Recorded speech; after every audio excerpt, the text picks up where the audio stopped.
In the small village of Akakpo, nestled between rolling green hills and dense forests, there lived a woman named Isi. She was a widow, known for her quiet strength and resilience. Her husband, Kofi, had died 3 harvests ago, leaving her alone with memories and an empty compound. Essie was not like other women in the village. While most widows quickly remarried or lived with relatives, she chose solitude. She worked her small farm, tended her crops, and kept to herself. The villagers respected her, but also whispered about her when she passed. "Look at AC," they would say. No children, no husband, living alone at the edge of the village. But Essie did not care about their words. She found peace in her daily routines. Every morning, she would wake before the roosters, prepare her corn porridge, and walk to her fields. Her hands were strong from years of farming, her back straight despite the hardships she had endured. The night it happened was unlike any other night in Akakpo. The air was heavy with moisture, and a strange mist hung low over the village. The moon was full, casting silver light through the small windows of Isi's mud brick house. She had finished her evening chores and was preparing to sleep when she felt something. At first, it was just a presence, a cool breath against her neck, a whisper that wasn't quite a sound. Essie was not easily frightened. She had survived her husband's death, harsh farming seasons, and the judgmental looks of her community. But this was different. The presence moved closer.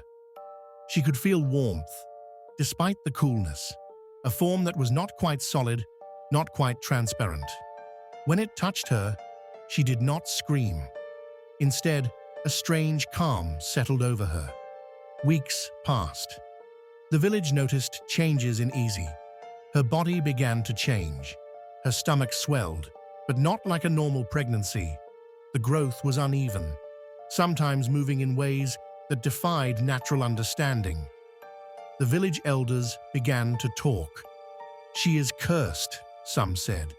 "A spirit has claimed her," others whispered. The local priest was consulted.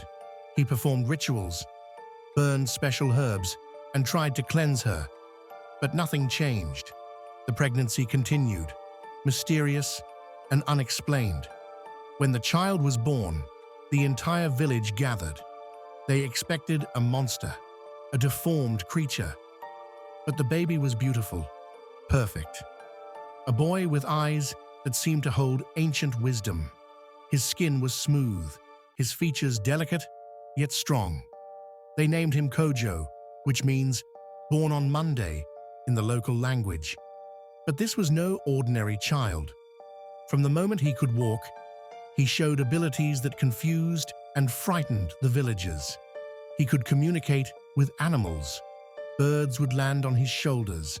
Wild dogs would sit peacefully at his feet. When he walked through the forest, plants seemed to bend towards him, as if greeting an old friend.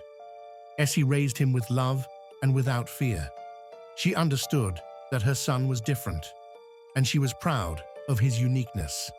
The ghost that had visited her that misty night was never seen again, but its presence was felt in Kojo's extraordinary abilities. As Kojo grew, he became a bridge between the village and the spiritual world. He could heal the sick with a touch, predict weather patterns, and understand the language of the trees.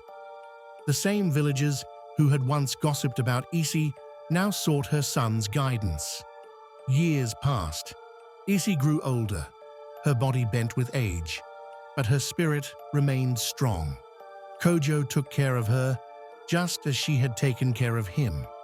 Their bond was unbreakable, a testament to a love that transcended the ordinary. The story of the widow and her ghost-born son became a legend in Akakpo. It was told around fires, whispered to children, passed down through generations. A story of mystery, acceptance, and the thin line between the seen and unseen worlds. And so life continued in the village, with its secrets, its mysteries, and its extraordinary stories that defied simple explanation.